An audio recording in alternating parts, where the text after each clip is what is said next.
வணக்கம். மீண்டும் நேயர்களை சந்திப்பதில் மிக்க மகிழ்ச்சி. அன்றைக்கே பல விஷயங்களை பற்றி நான் சொல்லி வந்திருக்கின்றேன். புத்தகம் தயாரிப்பது, வெளியிடுவது என்பது பல பேர்கள் சொல்வார்கள், அவ்வளவு எளிதான காரியம் அல்ல என்றுதான் சொல்லுகிறார்கள். ஆனால் அது இன்றைக்கு எனக்கு தண்ணீர் பட்ட பாடாக ஆகிவிட்டது. எது ஒரு செய்தி என்றாலும், அதை எந்த அளவுக்கு நாம் புத்தக வடிவுக்கு கொண்டு வர முடியும் என்று யோசித்து உடனடியாகவே வித்தின் 3 மந்த்ஸ் ஒரு புத்தகத்தை என்னால் வெளியிட முடிகிறது. என்ன அடிப்படையாக நமக்கு கிடைக்க வேண்டிய செய்திகள் கிடைக்க வேண்டும், ஒரு தொடர்பு கிடைக்க வேண்டும். அப்படி என்றால் அது மிக எளிதாகவே அமைந்து விடுகிறது. அதுபோல்தான் அன்றைக்கு ஒரு பெரிய புத்தகத்தை உங்களுக்கு காட்டினேன்.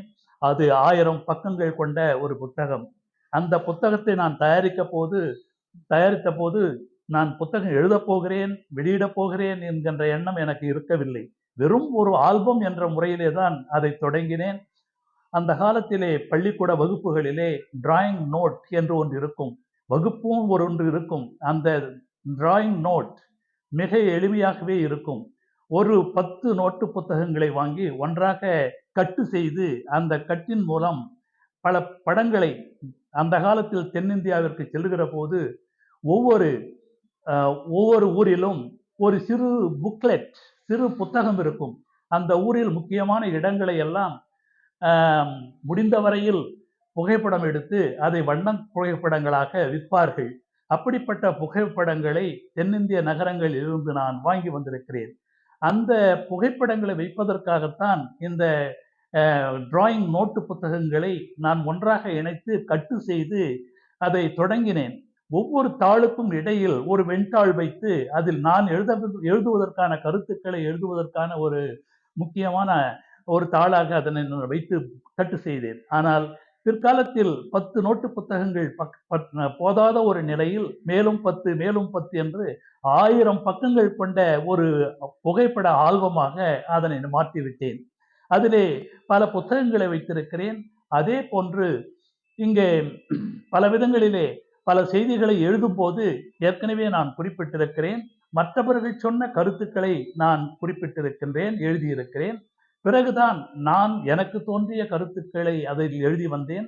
அந்த கருத்துக்களை எல்லாம் தான் தொகுத்து சிரிக்கும் சிந்தனைகள் என்கின்ற முறையிலே பல புத்தகங்களாக கையெழுத்து பிரதிகளாக நான் எழுதி வைத்திருக்கிறேன். அது மட்டுமல்ல, என்னுடைய வாழ்க்கை வரலாற்றை ஏறக்குறைய 275 பக்கங்கள் கொண்ட ஒரு புத்தகமாக நான் எழுதி வைத்திருக்கிறேன். உண்மையில் நம்முடைய வாழ்க்கை சரிதம் யாருக்கும் பயன்பட போவதில்லை. நாம் பெரும் தலைவர்களும் அல்ல, அரசியல் தலைவர்களும் அல்ல, வேறு எந்த இன்றைக்கு மிக புகழ்பெற்ற எழுத்தாளர்கள் என்று சொல்லுகிறோமே, புகழ்பெற்ற கவிஞர்கள் என்று சொல்லுகிறோமே, அவர்களைப் போல நான் இன்னும் அந்த அளவுக்கு மேலே வரவில்லை. எனவே இந்த செய்திகளை எல்லாம் நான் அப்படியே வைத்திருக்கின்றேன். ஆனால் யாரேனும் இதனை பார்ப்பார்களா, எழுதுவார்களா, எடுத்து படிப்பார்களா என்று எனக்கு தெரியாது. ஏனெனில் நான் ஏற்கனவே குறிப்பிட்டேன், என்னுடைய மகனோ மகளோ கூட அந்த புத்தகங்களை இதுவரையிலும் படித்ததில்லை.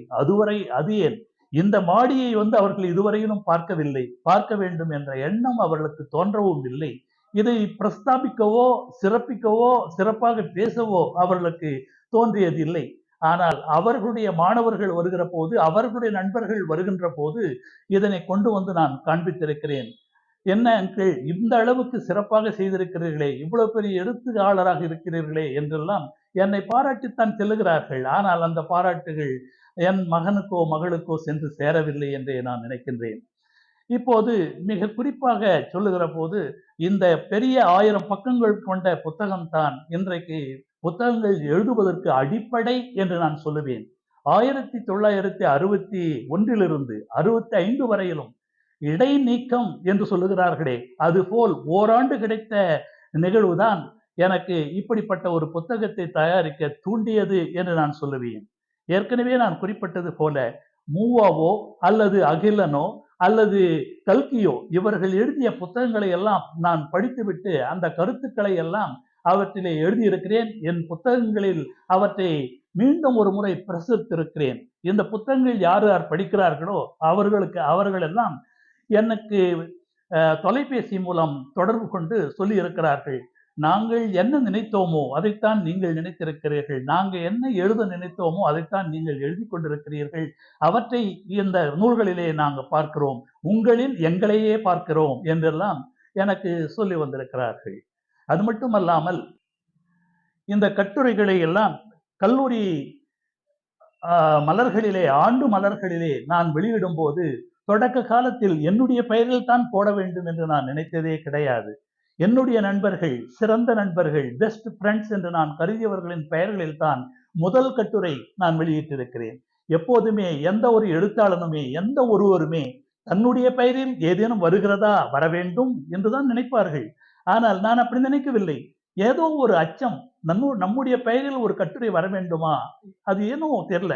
எனக்கு என்னுடைய நண்பர்களின் பெயர்கள், இதிலே குறிப்பாக சொல்ல வேண்டுமானால் திரு ஜெயபாலன் என்கின்ற ஐயம்பாளையத்தை சேர்ந்த நண்பர் முதல் முறையாக அவருடைய பெயரில் தான் நான் கட்டுரையை வெளியிட்டேன். அடுத்த ஒரு கட்டுரை என்னுடைய பெயரில் வெளியிட்டு மீண்டும் இன்னொரு நண்பர், தற்போது அவர் உயிரோடு இல்லை, இருந்தாலும் திரு காசிநாதன் என்கின்ற பெயரிலே மற்றொரு கட்டுரையை நான் வெளியிட்டிருக்கிறேன். 3 ஆண்டு காலத்தில் 3 கட்டுரைகள் எழுதினேன். அந்த கட்டுரைகள் ஆண்டு மலர்களிலே வந்திருக்கின்றன. ஏற்கனவே உங்களுக்கு அதை எடுத்து காண்பித்தேன் என்று நினைக்கின்றேன்.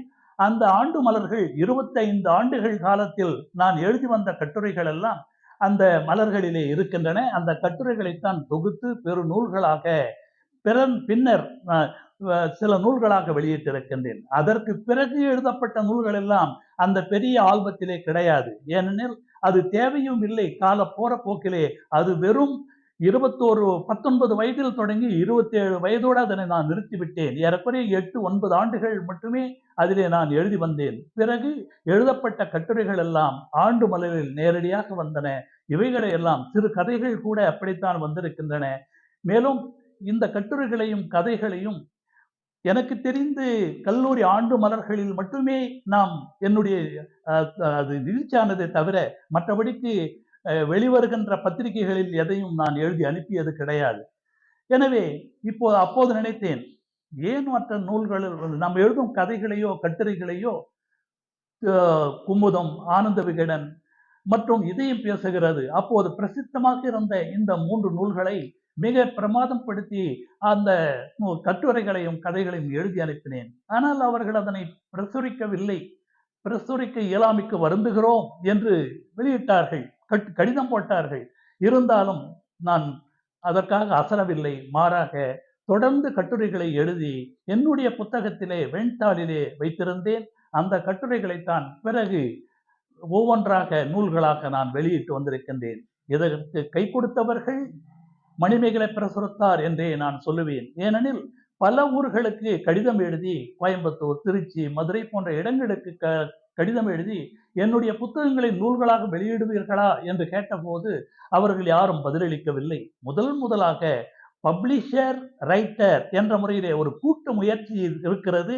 அந்த கூட்டு முயற்சியில் நாங்கள் நூல்களை வெளியிடுகிறோம், நாங்களும் அதில் பங்கேற்கிறோம். அதில் உங்களுடைய பங்களிப்பு என்று ஒரு தொகையை செலுத்திவிட்டால் நாங்களே அனைத்தையும் பார்த்துக் கொள்ளுகிறோம் என்று சொன்னார்கள். அவர்கள் அப்படி சொன்னதன் பேரில் பல நூல்களை அவர்கள் மூலமே, மொத்த நூல்களும் 37 நூல்களுமே அவர்கள் தான் வெளியிட்டிருக்கிறார்கள். எனவே இந்த பெருமையெல்லாம் என்னை வெளி உலகத்திற்கு இட்டு சென்ற, என்னை வெளி உலகத்துக்கு அறிமுகப்படுத்திய, என்னை வெளி உலகத்திற்கு இழுத்து சென்றவர்கள் மணிமேகலை பிரசுரத்தாரே என்று சொல்லுவேன். ஒரு காலத்தில் தமிழ்வாணன் என்று சொன்னாலேயே எங்களுக்கு மிக பிரபாதமாக இருக்கும். அவர் எழுதுகின்ற டிட் பிட்ஸ் என்று சொல்லுவோம், பெட்டி செய்திகள் என்று சொல்லுவோம். அந்த செய்திகளை நான் நிறையவே படித்திருக்கிறேன். ஆன்மீகத்தை தவிர்த்து விடுவேன், கடவுளை பற்றி தவிர்த்து விடுவேன். ஆனால் மற்ற விஞ்ஞான சம்பந்தப்பட்ட செய்திகளையும் நான் ஆர்வத்தோடு படிப்பது வழக்கம். எனவே அன்றைக்கு தமிழ்வாணன் செய்ய முடியாத காரியங்களை அவர்களுடைய மைந்தர்களான லேனா தமிழ்வாணனும் ரவி தமிழ்வாணனும் என்னை உலக மேடையில் அழைத்து சென்று வெளியிலே காட்டியிருக்கிறார்கள், பிரமாதப்படுத்தி இருக்கிறார்கள் என்று நான் சொல்லுவேன். ஒரு பழமொழி உண்டு, முடியாது என்று மனதில் தோன்றிவிட்டால் அது இயலாமல் தான் போய்விடும். மாறாக முடியும் என்று மனதில் நாம் நினைத்து செயல்பட்டால் அதனை முடிக்க முடியும் என்பது சாதாரணமான ஒரு புரிந்து கொள்ளக்கூடிய ஒரு செய்தி. இந்த செய்திகளை நான் பேசுகின்ற இந்த செய்திகளை கோலாரில் இருக்கின்றும் பேராசிரியர் பெருமாள் என்று சொல்லக்கூடிய அவருடைய மைந்தர் கணேஷ் என்பவர் தான் எனக்கு முதல் முறையாக எடுத்து அனுப்பினார். அதை பார்த்தபோது நாம் கூட இது போல் செய்யலாமோ என்று எண்ணினேன். தமிழ்துறை தலைவரும் இது போல் ஒன்று உருவாக்கி நீங்கள் வெளியிடுங்களேன் என்று சொன்னார்கள். அந்த எண்ணம் இருந்தது. ஆனால் இதுவரையிலும் அதை நான் செய்யவில்லை, நடைமுறைப்படுத்தவில்லை. இருந்தாலும் ஐடா அன்புக்கரங்கள் நிகழ்ச்சிகளில் கலந்து கொண்ட போது திரு பிரசாந்த் அவர்கள் என்னை பார்த்து இது பற்றி ஒரு யூடியூப் தயாரிக்கலாம், ஒரு கருத்துரை தயாரிக்கலாம் அப்படி என்று சொல்லி என் இல்லத்திற்கு ஆர்வத்தோடு வந்து அதனை நிகழ்த்தி காட்டியிருக்கிறார்கள். மைண்ட் ப்ளோயிங் வெல்லூர் என்னும் அந்த யூடியூபின் மூலம் தயாரித்து இதனை வெளியிட்டிருக்கிறார்கள். அந்த செய்தியை பார்க்கும், இந்த கருத்தை பார்க்கும், அவருடைய யூடியூபை பார்க்கும் அனைவரும் ஒரு லைக், ஒரு கமெண்ட் என்று சொல்லும் முறையிலே அவருக்கு அழியுங்கள் என்று பணிவோடு கேட்டுக்கொள்கிறேன்.